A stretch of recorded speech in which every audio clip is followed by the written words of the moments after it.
How to find and access TikTok Shop. First, you'll want to grab your phone and find the TikTok app. Tap on it to open the app.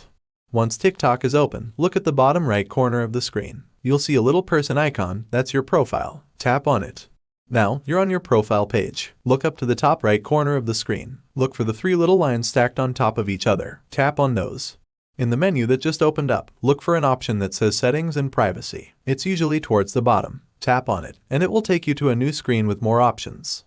Now, scroll down this new list until you see Report a Problem. This option is towards the end, so keep scrolling until you find it. Once you see it, tap on it. After you tap on Report a Problem, scroll down again until you find an option that says Chat with Us. This is where you can directly talk to someone from TikTok. Tap on it to start a chat. A chat window will open up. Here, you can type a message to TikTok's help desk. You should tell them that you're having trouble finding or accessing the TikTok shop. Once you send your message, someone from TikTok should get back to you and help you figure it out. And there you have it. I hope this guide helped you find and access the TikTok shop. If you found this video useful, don't forget to give it a thumbs up and subscribe for more tips and tricks. Thanks for watching, and see you in the next video.